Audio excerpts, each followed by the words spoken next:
Hello and welcome to Varun Singh fitness.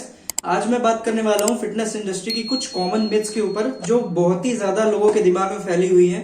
तो पहली हमारी मिथ है wide grip lat pull down versus narrow grip lat pull down. जो लोगों को लगता है कि वो लैट पुल डाउन को कुछ ज्यादा ही बाहर से पकड़ के अगर खींचेंगे अपनी तरफ तो उनका जो बैक लैट मसल है वो वाइड निकल के आएगा, लेकिन ये बहुत ही बड़ी एक गलत फहमी है। पहले हम समझते हैं बैक मसल के एक्शंस क्या होते हैं। बैक मसल के बेसिकली दो एक्शन होते हैं, एक शोल्डर हॉरिजॉन्टल एडक्शन होता है, एक शोल्डर एक्सटेंशन होता है। तो शोल्डर एक्सटेंशन पे हम बाद में बात करेंगे, बट जब शोल्डर एडक्शन करते हैं हम प्रॉपरली अडक्ट करते हैं तभी हमारा लैट मसल एड्रेस करता है, तभी हमारा लैट मसल का फंक्शन एड्रेस करता है, तभी हमारा लैट मसल अच्छे से इंगेज होता है। तो अगर आप ज्यादा वाइड पकड़ोगे तो उसके बाद लैट मसल वो इंगेज नहीं होगा और आपको प्रॉपर रिजल्ट नहीं मिलेंगे। तो हमारी दूसरी मिथ है आज की wide stance squat versus narrow stance squat. लोगों को लगता है कि वो वाइड स्क्वाट करेंगे, वाइड स्टांस स्क्वाट करेंगे तो उनके ग्लूट्स ट्रेंड होंगे और नैरो स्टांस से स्क्वाट मारेंगे तो उनके क्वाड्स ट्रेंड होंगे, बट ऐसा बिल्कुल भी नहीं है। आप नैरो से भी अगर नैरो स्टांस रख के भी स्क्वाट करोगे तो अभी आपके ग्लूट्स एंड क्वाड्स दोनों ट्रेंड होंगे, बिकॉज स्क्वाट्स जब हम करते हैं तो उसका फंक्शन ही है knee extension, hip extension assisted by hamstring. जब हमारा नी एक्सटेंशन होता है और हिप एक्सटेंशन होता है, जब हमारा नी एक्सटेंशन होता है तो हमारा क्वाड मसल वर्क कर रहा होता है और साथ में जब हिप एक्सटेंशन हो रहा होता है तो हमारा ग्लूट्स वर्क कर रहा होता है। तो ये भी एक बहुत बड़ी मिथ है। तो अब आते हैं तीसरी मिथ पे। लोगों को लगता है कि वो कंसंट्रेशन कर्ल करेंगे या प्रेशर कर्ल करेंगे तो उससे उनका बाइसेप पीक निकल के आएगा, मतलब एकदम बाइसेप फट ही जाएगा।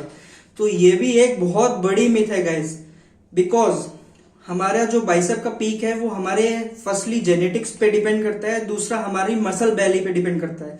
जितना हमारा मसल बेली होगा उतना ही हमारा पीक होगा, और बाइसेप की पीक जेनेटिक्स पे भी बहुत ज्यादा डिपेंड करता है कि आपके कितने अच्छे जेनेटिक्स हैं, उस पर डिपेंड करता है कि आपकी कितनी अच्छी बाइसेप पीक होगी। एंड सेकंड मैंने बता ही दिया कि मसल बेली अगर आपकी छोटी है तो आपका पीक भी छोटा होगा, मसल बेली अगर आपका बड़ा है तो आपका पीक भी बड़ा होगा। तो ये भी एक बहुत बड़ी मिथ है। तो अब बात करते हैं चौथी मिथ की, जो है स्पॉट रिडक्शन।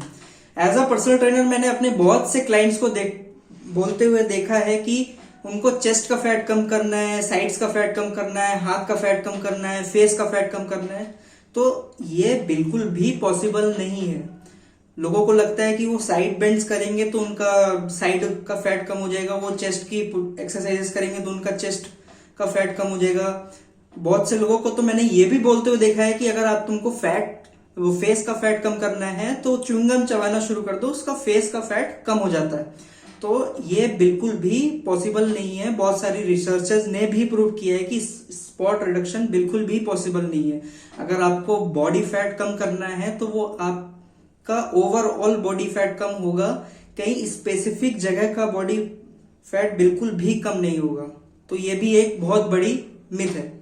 तो अब बात करते हैं हमारी आज की पांचवी मिथ पे। फीमेल्स को लगता है कि वो अगर जिम जाएंगी और वेट ट्रेनिंग करेंगी तो उनके मसल्स मैन जैसे डेवलप हो जाएंगे और वो मैनली दिखने लगेंगी। तो सबसे पहले उनको समझना पड़ेगा कि मसल बिल्डिंग के पीछे एक हार्मोन रिस्पॉन्सिबल होता है जिसका नाम है टेस्टोस्टेरोन। टेस्टोस्टेरोन हार्मोन फीमेल्स में मैन के मुकाबले ना के बराबर होता है। तो जब उनमें ये हार्मोन इतना कम है तो उनका मसल हमारे जैसा कभी नहीं बन सकता।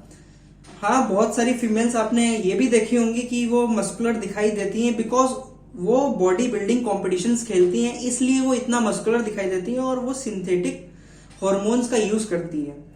तो अगर आप नेचुरली वर्कआउट करोगे तो आपके मसल्स मैनली आप कभी नहीं दिखोगे, आपके मसल्स डेवलप नहीं होंगे मैन जैसे। तो हमारी आज की छठवीं और इस वीडियो की लास्ट मिथ है। लोगों को लगता है कि अगर वो क्रंचेस करेंगे तो उनके अपर एब्स ट्रेंड होंगे, लेग रेस करेंगे तो उनके लोअर एब्स ट्रेंड होंगे। तो देखो भैया, इधर एक इमेज डाल रहा हूं मैं। रेक्टस एब्डोमिनस नाम की मसल होती है जिनको टिपिकल लैंग्वेज में एब्स बोलते हैं।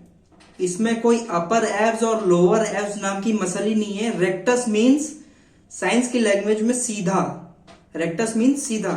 ये एक सीधा मसल गया हुआ है, इसका ओरिजिन और इंसर्शन दोनों ही एक स्ट्रेट लाइन में गए हुए हैं, इसमें कोई अपर हेड और लोअर हेड नहीं है।